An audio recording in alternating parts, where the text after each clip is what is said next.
একভাবে পটল ভাজা খেতে মনটা বোর হয়ে যায়, তো এভাবে আজকে যেভাবে দেখাবো এভাবে তোমরা বানিয়ে খাবে, মুখের টেস্ট একবারে পাল্টে যাবে বন্ধুরা। প্রথমে জানাই পেট পুজো পাঁচমিশালি রান্নাঘরে তোমাদের অনেক স্বাগতম। তো বন্ধুরা আজকে রান্না করে দেখাবো পোস্ত দিয়ে পটল ভাজা। প্রথমে গ্যাসটা ধরিয়ে নেব, অল্প হলুদ গুঁড়ো দিয়ে দেব, নুন দিয়ে দেবো, তারপর ঝালের জন্য অল্প লঙ্কা গুঁড়ো, অল্প ধনে গুঁড়ো ও জিরে গুঁড়ো, সব কটা উপকরণ দিয়ে ভালো করে মেখে নেব। এইভাবে সব মশলাগুলো দিয়ে এবার এভাবে ভালো করে মেখে নিতে হবে। মাখানো হয়ে গেছে, কড়াইটা গরম হয়ে গেছে, এবার পোস্তগুলো দিয়ে ভালো করে ভেজে নেব।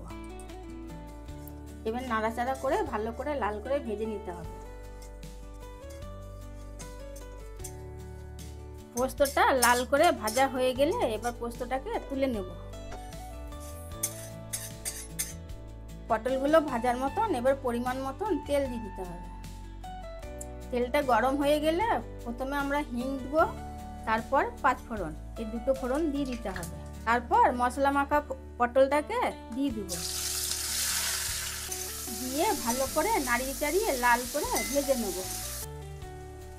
পটলটা লাল করে ভাজা হয়ে গেলে এবার পোস্তটা ভেজে রেখেছিলাম এটাকে ছড়িয়ে দেবো, দিয়ে ভালো করে নাড়াচাড়া করে নিতে হবে। হয়ে গেল গরম ভাতের জন্য পটল ভাজি। এবার গ্যাসটাকে বন্ধ করে গরম গরম এবার ভাতের সাথে পরিবেশন করুন।